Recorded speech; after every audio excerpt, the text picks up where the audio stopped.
Elvira Bary is an author, researcher, and creator working at the intersection of storytelling, self-discovery, and political insight. She runs a very insightful YouTube channel on Russian politics, history, and culture, which is, I have to say, super, super relevant. The topics she covers are covered in a kind of rawness and a truthfulness, which I think is incredibly helpful at this time. She writes historical fiction and dark fantasy rooted in Russian history and imagination, and indeed in the current war. And that's going to be my first question in a second about her latest book that's been published specifically on the war.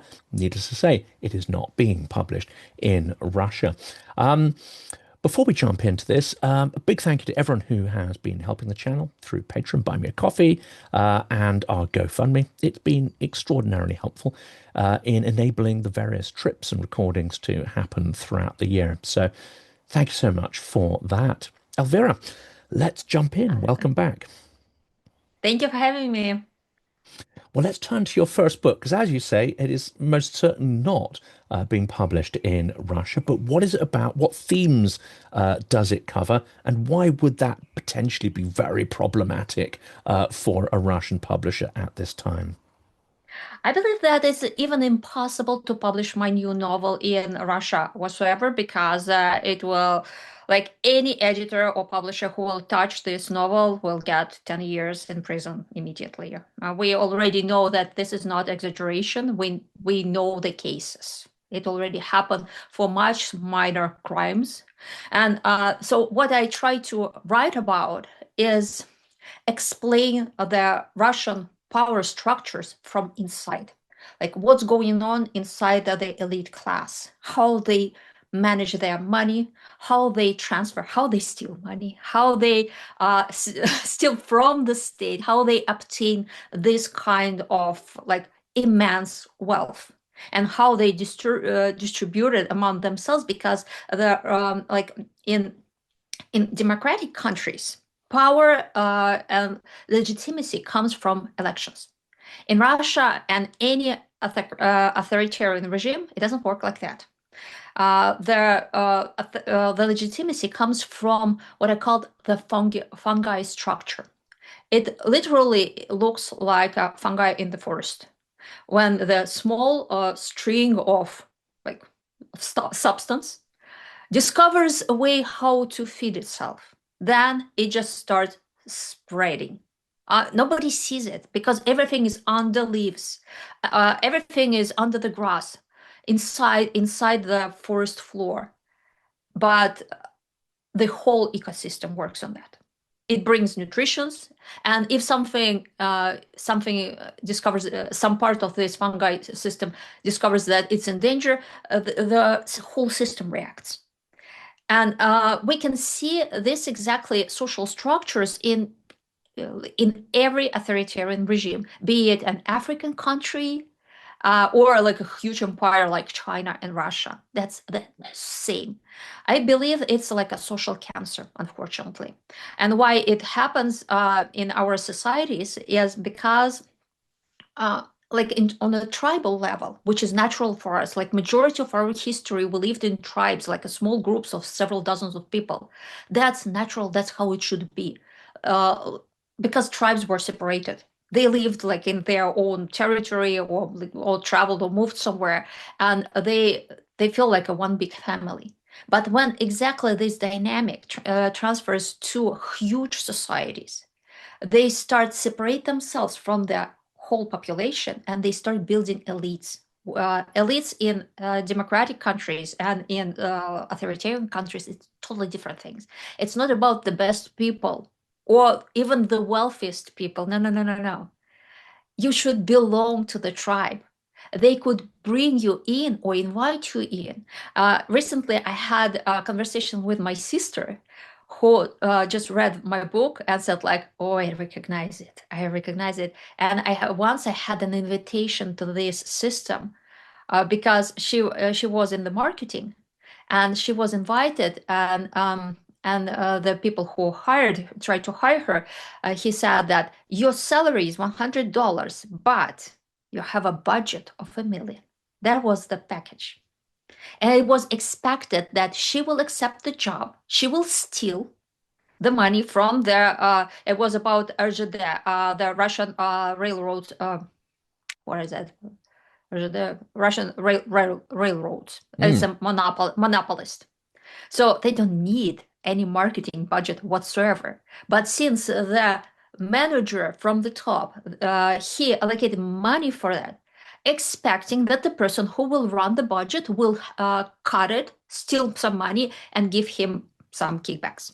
That's how it worked. So they tried to find the right person who would be able to do that, get profit for that, get stained because that's the criminal case basically, and because of that, stay loyal forever for the whole Everyone's life. complicit. That's the whole thing, isn't it? It's like a Yeah, mafia network. Everyone exactly. must be complicit in the crime. Exactly, exactly. And because of that, since the stream of wealth comes from the very top to the to that level, everybody's in everybody's interest is to keep the ruler in his place.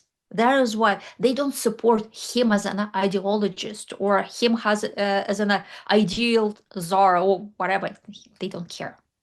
They care about their own like nutritions, because they when they start getting money like that, they start living this certain level of life. They understand their lovers, families, family members. They expect them to bring dough in the family, and there's zero chance for them to get that kind of money from any decent job. It's just impossible. So back to my book, I describe a woman who actually is one of the like top managers of this system, who accumulate crazy amount of money, and how this money can't help her to extract her daughter from Ukraine, because as all Russian elites, what they try to do, they call it, we work hard. We worked all our life to provide better future for our children. What is better future? Better future is to ship their children to the West, give them education, and provide them peaceful life. And so the mother works hard stealing state's money, trying to keep the sanctioned aviation industry airborne. And she sends her daughter to Harvard. The brilliant girl, she's really, really good for her to have a grand academic career. But the daughter decides to go to Ukraine and fight for Ukraine. And this is the main conflict in my novel. It is about how mother knows that her daughter is a traitor because she chose her own path in life and because her values are different. And when her daughter stops answering her calls, no amount of millions, no connections in Russia can help her to find out what's going on. Because in this world, you can even mention that your child create a crime and decided to volunteer for Ukraine. And this is the main topic of my novel: how this woman tried to save her daughter from the frontier, from the front lines, where because eventually she finds out that her daughter actually is in the gray zone. And that's how I build the whole system. And this plot allows me to show different layers of Russian society, from the very big to the drivers, or Ukrainian society. What's going on there? In hospitals, in dugouts, in the front lines. What about the war crimes? What happens in the headquarters of the Russian officers who send their soldiers to meet assaults? So I try to build the whole ecosystem, and I believe that it's very important for the West to understand what it is, because it's a different world. It works absolutely. The rules of the game, and I call it the game, is different. And the main logic rotates around the division of the society. We have the elite class and the common people. And the common people should serve the elites. And the elites see them as the vehicle to achieve what they want. That so Expendable, that's the other word, very much, isn't it? exactly, Entirely exactly. expendable. Yes, exactly, exactly. So I wrote this novel, and right now I'm in the process of finding publisher for it, and I just sent my query letters to publishers and agents, and I hope it will find home pretty soon. Because I just finished writing this novel like a week ago, and I already have my Russian speakers. So what I decided to do with the Russian version, because I wrote in Russian, obviously, um, I just put it on my website because for me it's the only way to actually give it to people for free. Because even if I put my novel on the self-publishing platform in Russia, it will compromise the whole everything. Because the FSB agents can come to this person and arrest him just for having this. Even if they have no idea who I am and what the book is about, it doesn't matter.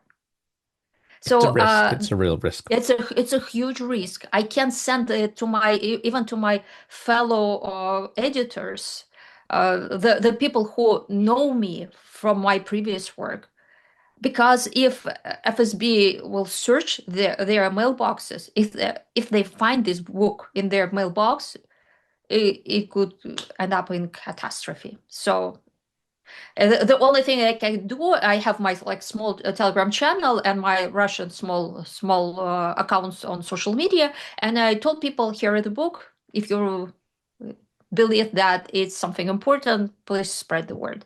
It's already spreading, I know, because I see the statistics on my website. It's already spreading like very fast. Because usually when people like I wrote the book, nobody cares. But this is different. This is different, and I'm very grateful. And another thing, what I want to tell my readers is that there are ways out, because Russian literature is famous for being so sad and gloomy, and it just like everybody suffers, everybody's so miserable. No, no, no, no, no. I don't want this. I want to show that there is ways out. There's nothing specific in Russian misery. We are not chosen people to suffer forever. No, no, no. Like everybody already tried, and we can see that Ukrainians actually can give Russians a really good example of how to rebuild their identity and how to be people proud of themselves Hmm. without imperial ambitions. The example is right there in Kharkiv, uh, which is the Russian-speaking city. So my book was about, Hmm. and I believe that it's a huge journey, and we'll see. We'll see what happens. And we were talking about that just before we hit record, and one of those ideas is a sort of not just a radical decentralization, but a repositioning of people's identity and sense of self in place, in locality, in a city, and creating another layer of identity. You know, you can be Ukrainian and a Russian speaker. You can be several things. You can be European, but ultimately the core of the identity is place, whether it be sort of village, town, street, city. And that provides an anchor, not only for, I think, your personal stability and how to build further on that, almost a foundation. It also, in many conversations I've had with Ukrainians, it suggests that you build a democratic foundation. In fact, it's the only way to build a democratic foundation is bottom up, and to continue to tackle all the issues of, I would say, that came about through Russification, Sovietization, all the sort of the corruption, the nepotism that is part of that power system. You talk about the only way to expunge it is to build ground up identities, and then the Mhm. tools to move forward from there. Exactly, exactly.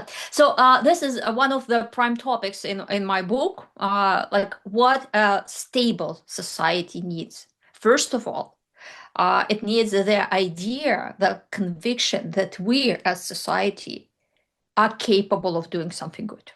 This Mm. is the fundamental idea. And people who had experienced defeats over and over again on the local level. They don't believe in that. So why people are passive? Because they tried. They tried so many times in their private lives, in their previous elections, in their like solving everyday problems, and they see that it's impossible because the state crushes them every single time.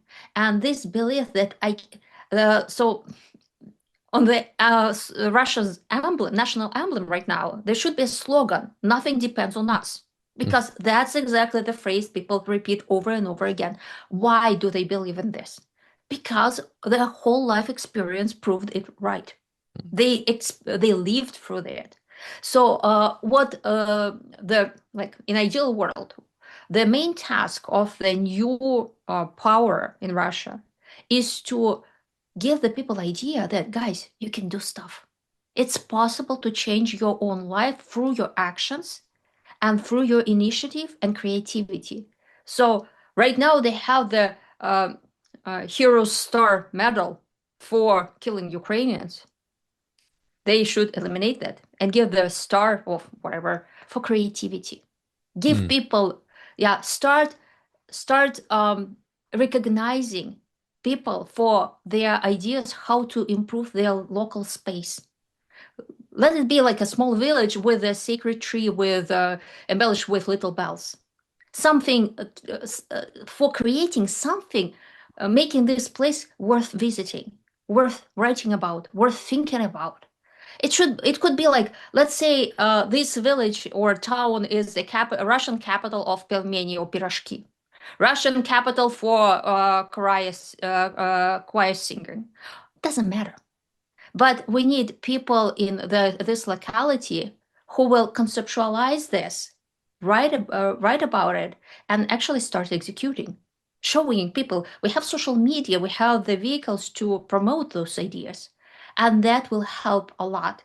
Actually, I see the same problem here in the States. I travel a lot. I love traveling America and I see exactly the same problem. A lot of American little towns don't have identity, they have potential. But when you go there, there's nothing there to see. People don't seem to be proud of their place. And that is why they don't have tourist money. And that is why nobody travels to them except crazy Russians who, like me, who is just curious. Um, and I believe that that's the universal rule. And so we mentioned the first pillar is the idea that we are capable of stuff. Another is that the outside world is not hostile. Because if a person believes that everybody around us want to kill us, they channel their resources not to creativity but to safety, because that's the prime, the main thing.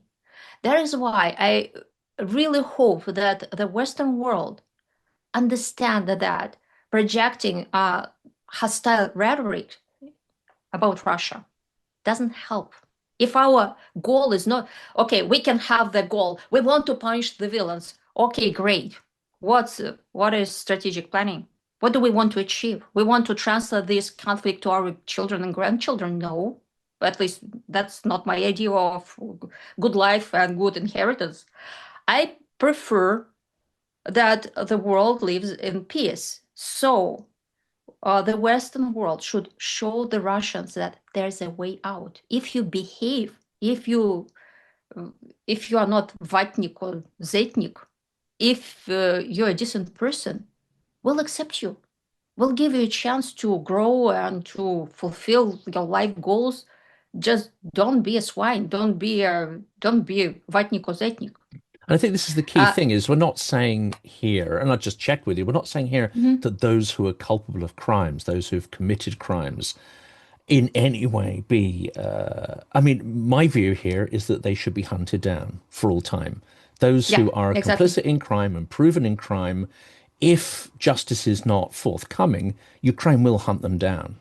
And Yeah, they will suffer for those crimes. And people say, I "Oh, believe that's it. kind of That. that's terrible." But on the other hand, there needs to be, has Germany had a way out, or let's face it, it was occupied, and re-education took several generations, but Germany and Japan were given ways It out. it worked. It worked. We And it already have worked experience. spectacularly well. Hmm. The trouble Yeah, here Germany is, is awesome right now. I really, really love visiting Germany. yeah, Unbelievable country. It's a fabulous country, and there's the very difficult process of coming to terms with Mhm. historical past. Japan hasn't quite done as much hard work on that front, and Austria's done none at all, it has to be said. Austria's not a country I feel entirely comfortable with for one of those reasons, but Germany has done that, and they continue to do the hard work of looking at its past. Sometimes it's not perhaps as nuanced as it needs to be. It doesn't distinguish necessarily between Russians and Ukrainians when it comes to that sense of guilt for the Second World War, but still they're working on it, and that's commendable. Let's get to how this could happen in Russia, because the West seems to get Russia wrong all the time in many ways, even when, and this is even when it's trying to be sympathetic to Russia. And I'm not sure full sympathy helps in any way.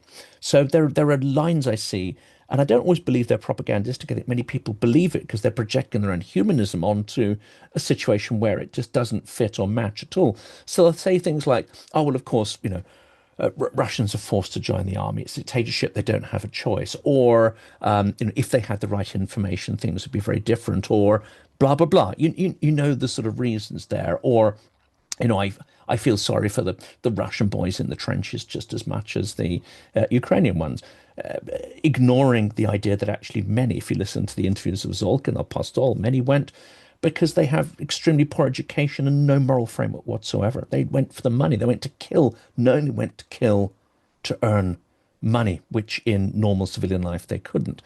I find that unforgivable, but at the same time, I can understand that the lack of education, the lack of any moral framework will lead people to do that. But having full sympathy and imposing our conceptions on them, Mhm. that's really not very helpful. And it's not going to lead to any kind of redemption or change at all. I believe that we should keep in mind that majority, like a vast majority of Russian population has nothing to do with war whatsoever. They work in different fields. Oh, I Because don't know. I yeah, don't know if I yeah, agree with that. I'll tell you. I'll tell because I talk to those people like every day. They are my subscribers, Mm. my pe they are my crowd. They are like reading my social media. But all It's like taxes, all money is yeah, culpable. yeah. They can't help it. Just like I prefer to be fair. Let's take one of my friends, for example. When she heard about the war, she was terrified. She is a school teacher. She's my age, 50. Two kids. Her husband works in some an energy company, like electricity and that stuff. She is a school teacher. She teaches elementary school. And I talked to her. She totally opposes the war. She hates it. She never contributed in any way except that she has to pay taxes because otherwise she'll go to prison. Uh, and she never did anything wrong. What she does right now, all those years, I asked her like if the Ministry of Education imposed those special patriotic lessons because they have to. Otherwise, they will be fired if they don't. And she said that she just, since nobody checks, she just teaches her kids like little songs, little dances, like national flags. That's it. She never mentions war. And she is not bragging about it. We never heard about it except in private conversations because otherwise she'll be in trouble. She's not fool. She doesn't want to go to prison and she doesn't want to have problems at her job. Same with her husband. And there are millions of people like that. Like my another friend of mine is we graduated from university together, and he's right now head of the law department in one of the big banks. And he hates the war. He understands everything. What he in his position can do about it, how he can stop it. He only can provide me as a writer with information about what's going on in the financial sector uh, because he knows people who steal money and avoid sanctions. That's his like way of fighting the war, like opposing the war. He gives me information and he spreads the word about my book to and it shows it because he has his family, his elderly parents, his kids, and the whole clan depends on his salary. what people expect him to do. They just go to the Red Square with the no to war sign. Like, come Well, on. we don't even need that anymore. Just a blank piece of paper will be enough With to, black people, yeah, yeah. yeah. Like, and there's like I can go on like endlessly. Like Hmm. all my friends in Russia, except maybe one. Yeah, really, except Hmm. one who turned to be Vatnik. And this guy is in America, not even in Russia. And many, unfortunately, who express those views of not actually not living in the country or actually Mhm. probably ever had to live in the country, which is Mhm. kind of extraordinary. But there are certain problems, aren't there? There are certain problems again with the Western framing. I hear the phrase that Russians are brainwashed. Now, first of all, that doesn't describe the people that you've talked about. So first of all, someone who says, "Oh, but Russians are brainwashed," first of all, it's not doing any justice to those who are fully conscious and informing themselves of the war and actually know what's going on. And this is why I say that there are many millions of Russians who know exactly what's going on, and would don't want it to go on, but don't see any way to do anything. So this phrase "brainwashed," unfortunately, seems to be very crude and simplistic, but it also hides something else. And this is, I think, is the big problem. Actually, it's not brainwashing; it's the infantilization of the population. This, It's this. it's taking away agency, responsibility, and unfortunately, I think Talankin's movie unfortunately plays into this as well, which is we're malinke люди. We're small people. We don't understand anything. Um, Not even like Sunyan Znaczna, which is another tool, but Mhm. generally it's like even if we know it's really bad, we have no way to coordinate. We have no agency whatsoever, and that works with people who are well informed, like the ones you're talking about. But it's also very convenient kind of catechism for those who'd rather stick their heads in the sand and just stick their fingers in their ears and like we don't want to know anything. Because again, we like on the theoretical level, it's all clear, especially if we are sitting in the safety and we don't have to make those life changing decisions, and we feel that we are on the right side of history. That is encouraging. Now let's imagine ourselves being on the other side and how it works. Like, let me tell you a story about one of my. He was the father of my friend from my childhood. I called him Uncle Valera, and he was a chemist at the Soviet military plant, and right now he is in his late 70s. He knows the war is bad, and he still dreams about his youth in Soviet Union, and he believes like all old people believe that before it was better than now because before he was younger. That's obvious. But still, how he can process the whole geopolitical stuff if he doesn't speak any foreign language? He's not very much. He doesn't really know how to use internet and search stuff.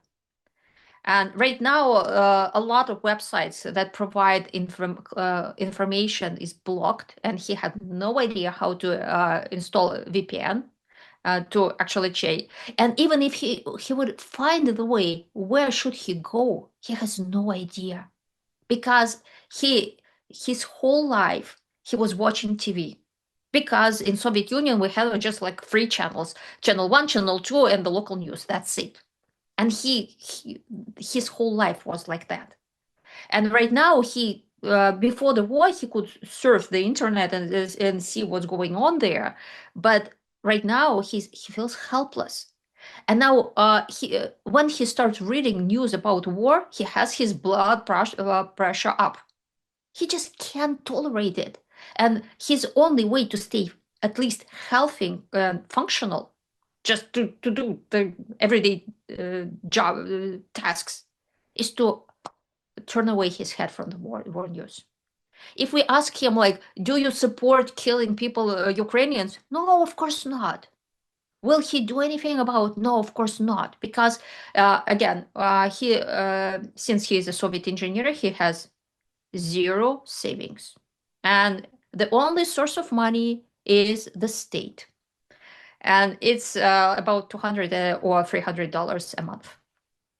So a person in this situation, and we should remember that about a third of Russian population is pensioners. They are like him, no savings, totally dependent on the state, and they are in like older than 60. And if we ask ourselves, can we expect from this person that he will be the freedom fighter? No, he can't. He physically can't do it. Or we can check other kids of my friends. For them, they realize that like a generation ago, like very even 10 years before, kids could travel to Europe, they could get education, they can study foreign languages, the whole world was open to them. And right now, what? They go to school and all they hear is you have to fight for your mother for your motherland. You have to die. That's your sacred duty. When they start watching TV, they just can't do it because there's no future.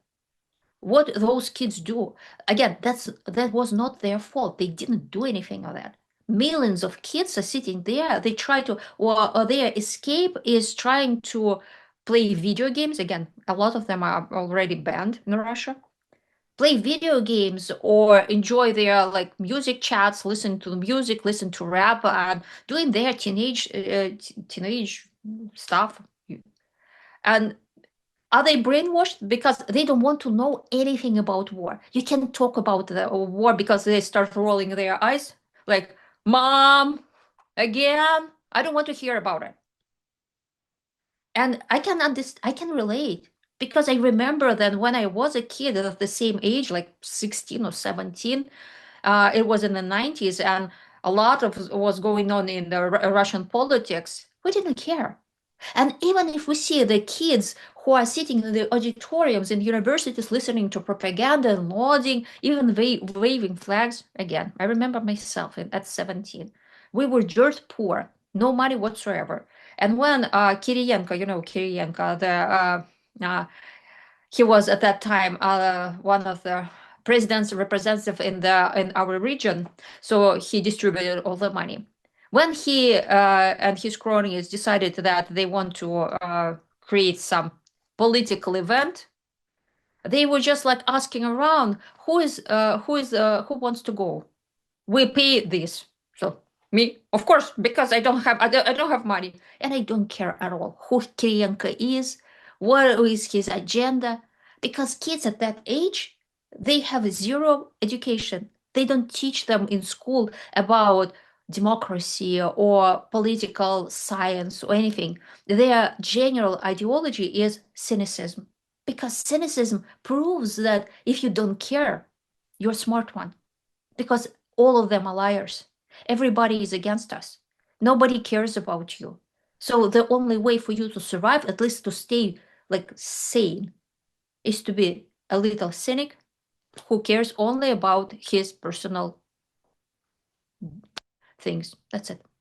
So it's a what we are like watching right now is a profound self-identity crisis, like uh, the width and the size of a whole nation, maybe even more than just one nation.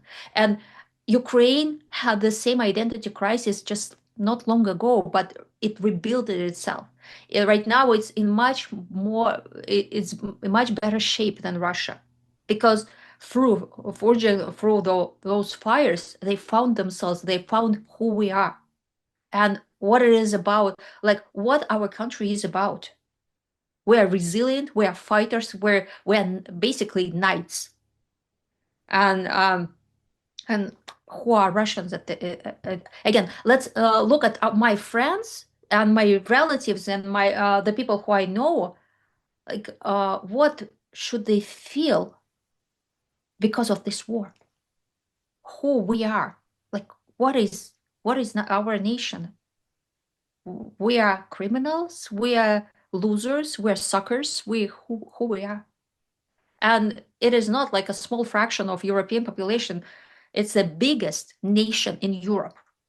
It's not going So to improve after defeat. There's no way that will improve. That will only get mhm. worse. And to an extent, I don't think Europe can create that identity. I mean, as you say, we at this point, I think we don't have the tools to identify who we should be working with and how we should approach them. So there's a sort of blanket bans on all Russians, irrespective.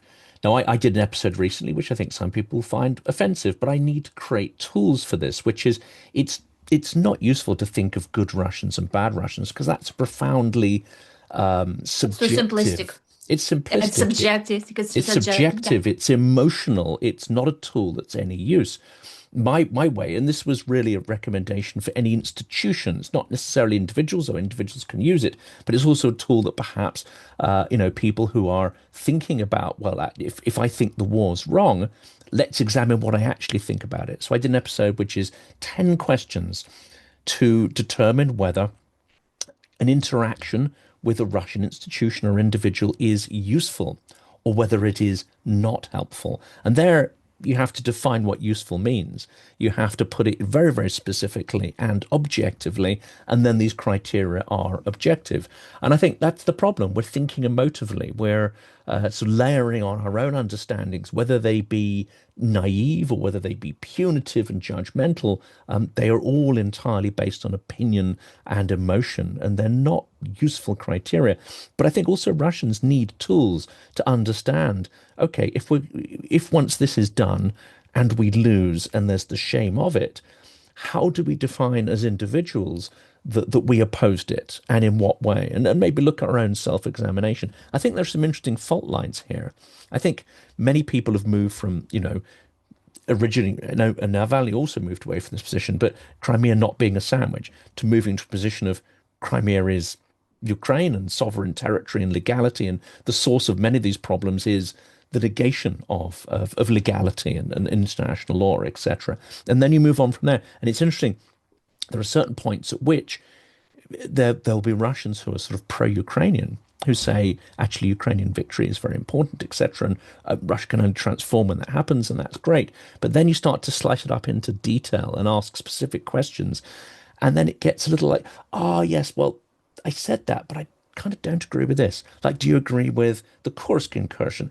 Oh, suddenly that's, or do you contribute to the Warsaw regularly if you can, if you're able to do it safely? Ah, no, I can't. No, I'm against war, but I'm not going to do anything that actually contributes towards victory or the downfall of the regime. So I try to put it into words, specific questions that can help people to think a little bit what it means to come out of this. And it's going to be challenging for a lot of people, including many Europeans, actually, to think logically And through yeah. this process.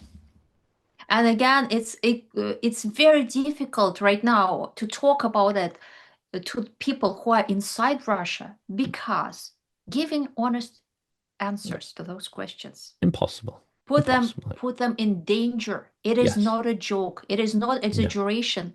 People could get a sentence like 2, 3, 5 years just for this Absolutely. conversation with foreigners Oh yeah. because the FSB agents, they need to prove their usefulness to the system. And since they don't care trying to catch real terrorists because Yeah. it's too dangerous for them, they are not stupid. They prefer easy prey. Easy prey is the person who is easy to say that he is a traitor or he commits a Absolutely. treason. So basically, the Russian population in this situation is a hostage.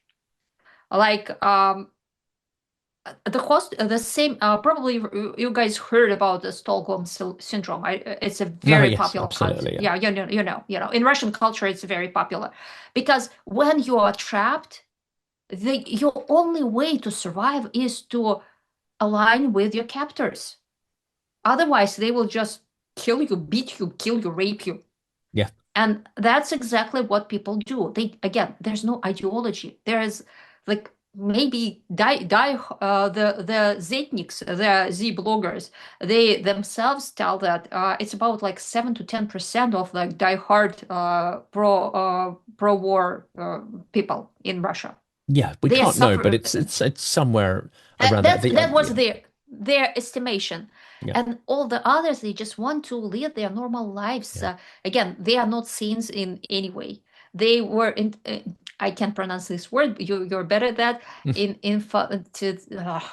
Making them children. Infantilization, yes. And fantasization. I've tried. See, I manage it. So it's a difficult word in English. So that's exactly what the state tries to make people, and many fell prey of to it, Mm. right?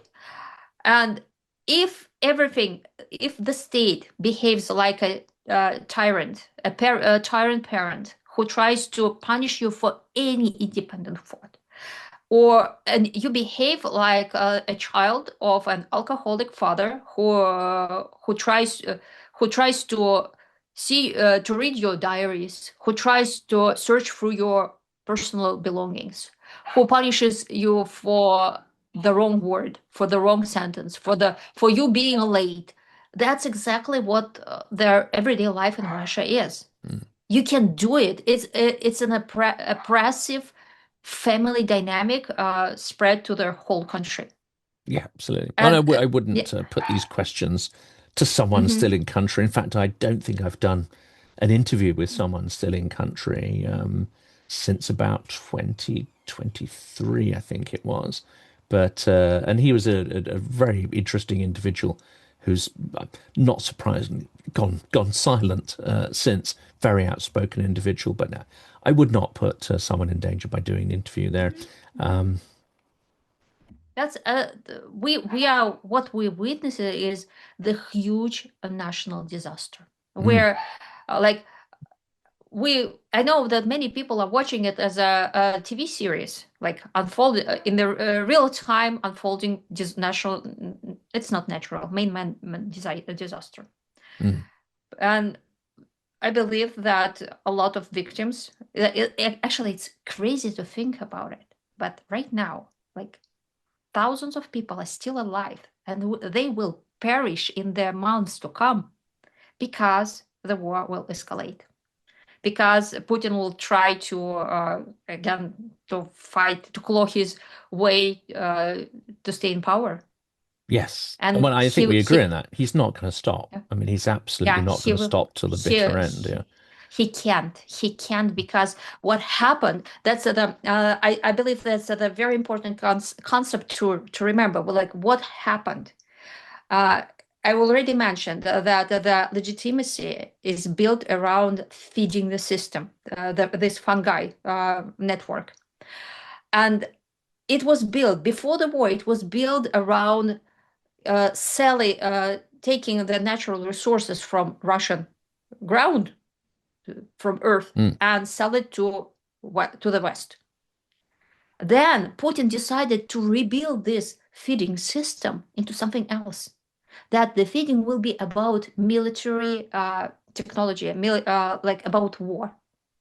And he successfully did it. And right now, everything, since the Western markets are basically closed for Russian goods, and he can't get back. He can't redo what already be destroyed. And the only feeding system is this military, this war machine. And now, just imagine that his power depends on this network. If he says, like, now stop, we're done, what would happen to this feeding machine? Collapses Everybody like a will be house of like, cards. Just, yeah. yeah. It's a And what Ponzi scheme will, of sorts. yeah, exactly. And what those people who distributed all their streams of income into something else, they morph into something else, and they can't change it back. What will happen to their patrons on all the chain to the Well, very top? we get a feeding They have frenzy. We collapse in the mhm, sense of order, and everything's exactly. up in the air. And as people scrabble to regain some sense of Mhm, hierarchy. exactly. And when people start like, we need to negotiate with Putin. Come on, guys, about what? It's impossible. It's impossible because his power depends on this war machine. Yep. There's no war, no Putin. Yeah. All you can do is and he can. accelerate his defeat. I mean, that's the only Yeah. thing. And I suspect there are elements within the regime, call it within the regime, but that's very loose because, it's a Hmm. band of warring factions scrabbling for Hmm. resources. It's not even a regime as such. It's a loose confederation of bandits. Hmm. But I get the impression that some of them are quite keen to accelerate a defeat in Ukraine, because that's the only way that Dzyga will finally get shoved aside, and then It's it can it, begin. it's psychologically it's very different and difficult to live in such environment when you every day you open the news waiting for something to happen because you know that the society is rotting. Again, I talked to my friend who is the head of the law department in the big bank, and he said it's difficult. A lot of people start drinking. A lot of hybrids are just like doing cocaine and something else because psychologically it's suffocating. You you see that you are contributing in something bad. You you know that nothing good is waiting for you. You can't even escape because a lot of people who this guy he is under sanctions, not personal, but his bank is under sanctions, which means he can't immigrate because what will he be in his uh, in his records? Like he worked for this bank for 30 years, so He's not nobody going needs. anywhere. Yes, Yeah, yeah, yeah. exactly. He can't find employment in any other country, and he doesn't know any other language besides Russian anyway. So those people are trapped, and of course they will try to stay sane and try to save their lives and the lives of their families. And I asked him how you cope, and he said beer and smoke. Yeah, At least right, every day he just gets back from work, sits in front of TV, watches a pirated TV series from somewhere they dubbed in Russian, and and again and it's that like in and all every the. day on repeat. Mhm, Exactly. mhm, No, I met some time ago a couple like that. Again, the husband doesn't speak any English really, so there's no way he could do anything else. He was earning more money during the war, not directly at the war, but working for a Western company that was still operating and making double the amount of money. Why is that? Well, because there's half the people around. Many of mhm, his competition, let's say, for management positions fled the country, or they haven't gone to the SVO because, of course, they're senior management mostly in Moscow. So he's getting more money, so he feels he can't move on. He's cashing in.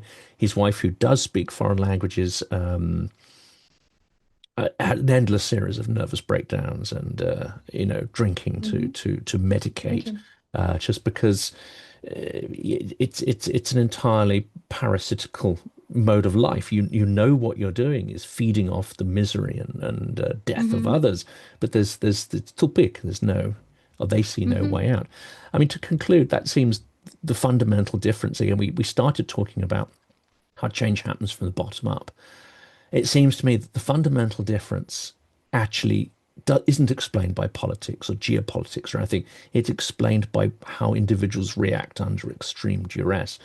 And the way it seems to me most Ukrainians act, and as you say, it's come about through decades of rediscovery of roots, culture, behaviors. Sometimes some of this was never lost. It was passed through generations, through the Soviet period.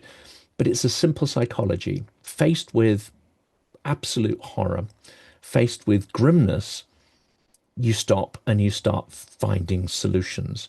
You start trying to fix things, even if it's on a very small, local, individual level. You start to try to fix things and you try to find people who can join you in fixing things. mhm, And that seems to me to be a mechanic, which when you multiply it up levels and levels and levels, that's why you see the Ukrainian state, broadly speaking, despite all its problems, functioning, and not only functioning but actually starting to accelerate in terms of mhm, innovation. It's not some, it can't be taught in Harvard or whatever. You have to look at the individual behaviors and psychology, which is amongst the tears and the trauma and grimness which you talked about, which is there in both Russian and Ukrainian literature.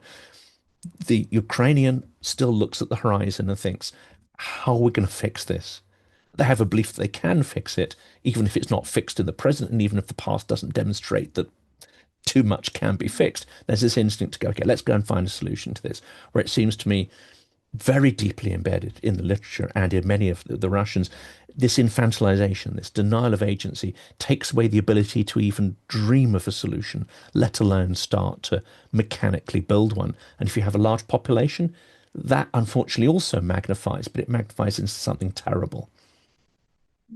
Yeah, totally agree. Totally agree. So we'll see what happened. Like before the the recording, we talked to you about like what are our predictions? Nothing good. Nothing Nothing good. good. This is people asking all these insights to how many books I've read about Russia. And there's one very simple phrase, unfortunately, that I just go to over and again. И потом все стало хуже. And that unfortunately explains a lot. And then Yep. everything got worse. Yep. Yep. That's exactly. And one of my conclusions is that when I talk to my subscribers on my YouTube channel and my Facebook page, and I see that a lot of people in the West believe that this is exactly like in America or in Great Britain. No, guys, no, you have no idea. Democracy is a treasure that allows to change the rulers. Hmm. Even if we have the most crazy person as a head of the state, Naming no names, right? Yeah. yeah, we know that we can change it. We have power. We are not nobody. The state doesn't try to make us kids in the oppressive family with a toxic dynamic. No, we have tools to fight back. We know it's difficult, messy, nothing is beautiful, everything is, but we are not nobodies here. And Yeah. that is important. But, and we should remember that this is not the norm. Majority of people on this planet lives under authoritarian regimes of Yes. different sizes, different powers, different dynamics, but still the norm is authoritarianism. And we are lucky to be in the countries where it works. And that is why those countries are well to do, because that is the result. The what we have is the result of distributing money, power, and violence, Hmm. basically. Yeah. Minimizing So, violence and transactions through more equitable exchange of resources. mhm, Yeah. yeah.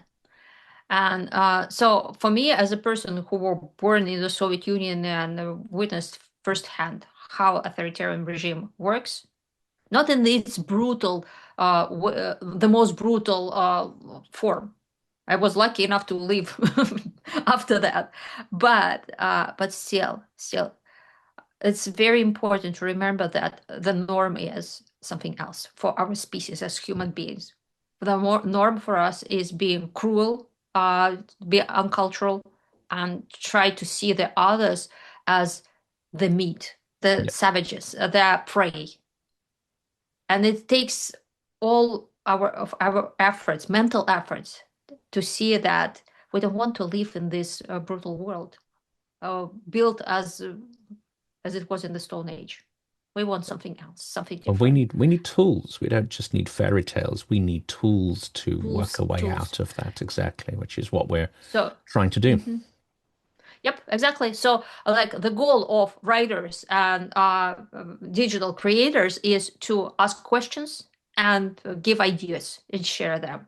And then I hope that people who are actually in power and who wants to build career for themselves and build something that would last will invent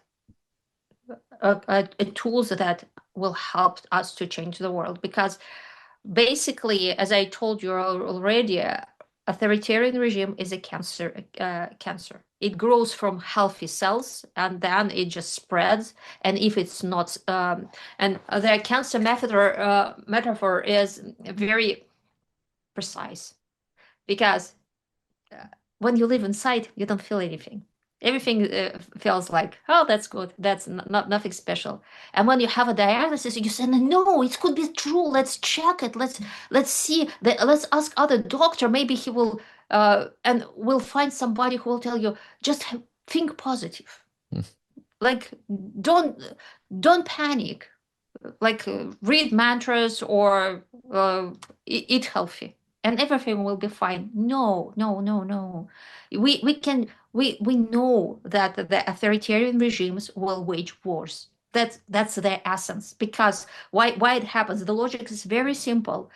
For the ruler to maintain power, he needs to distribute resources among those his networks. And he commits crimes, and his cronies commit crimes, and everybody in the network commits crimes. So they start bringing in the people who don't care, or who are loyal. That is the loyalty, which means they are bad rulers, they are bad managers. Everything will collapse when the market shifts, when the prices drop. That's exactly what happened to the Soviet Union.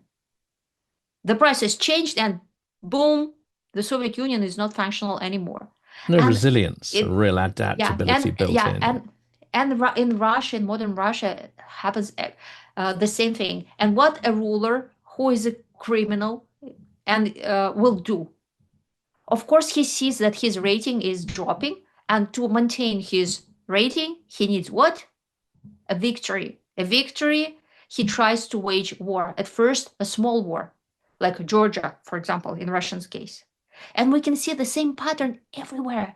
For example, if we start studying German history, which is like very, very useful in our case, we will see that what Hitler did in the first place, he had an ideology, he had mega projects. Everybody was hopeful and believed that we have resentment, but we'll fix it, we'll fix the historical mistakes.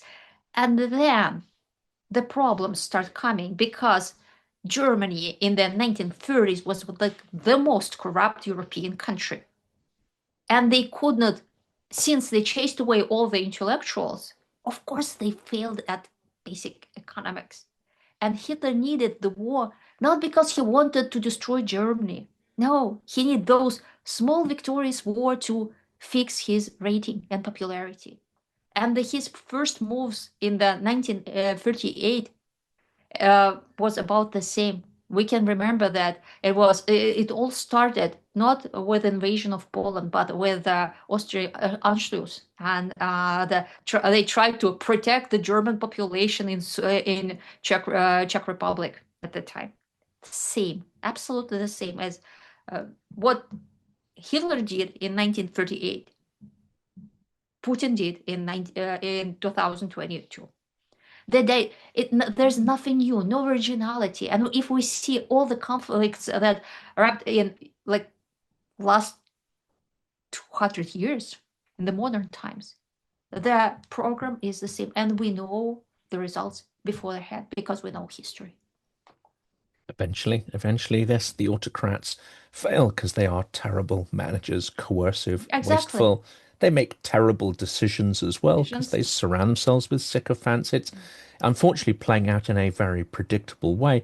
That also means that eventually Putin's demise will also happen, probably in his lifetime. He won't, I suspect, die peacefully in his bed. And we just don't know the time, the place, or the manner, but I suspect it is hastening. Mhm. And I look forward to that conversation we have when Smutne Vremena kicks off, when this battle of, as Konstantin calls it, the bulldogs fighting under the rug begins. We know it's coming. And of course, that will be a sense of liberation to Ukraine.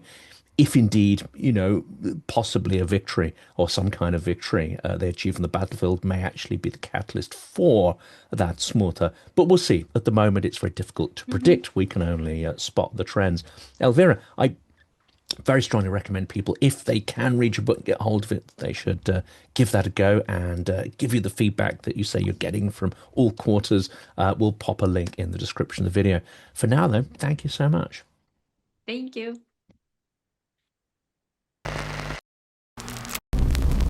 Let's unpack the book, The Dark Heart of Russia, because it helps to explain how we got to this point. It's edited by me, Jonathan Fink, the creator and host of the Silicon Curtain podcast. It's published this month by Gibson Square in London and is already available for order and delivery online, though officially the PR release will coincide with the Phantom Victory Day parade in Moscow on May the 9th. 30 interviews, 30 voices selected from over 1,000 interviews that have been conducted on this channel. And the lineup that we have put into this book reads like a who's who of the people Moscow would most like to silence. Bill Browder, Garry Kasparov, Fiona Hill, General David Petraeus, Peter Pomerantsev, Luke Harding, Mark Galeotti, Keir Giles, Anders Puck-Nielsen, Alexander Etkind, Yuri Felshtinsky, General Ben Hodges, and many, many more. And with a strong set of Ukrainian voices included, it could be no other way. Volodymyr Ermolenko, Alena Holoshka, Sasha Dozhik, Olga Takaryuk, and Alexander Romantsova, among several others.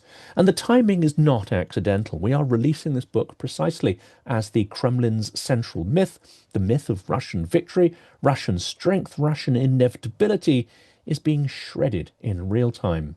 Ukraine matters, and I think this book matters, and our support for Ukraine is the only way of stopping Russian imperialism from its eternal outward expansion and the destruction that it brings in its wake.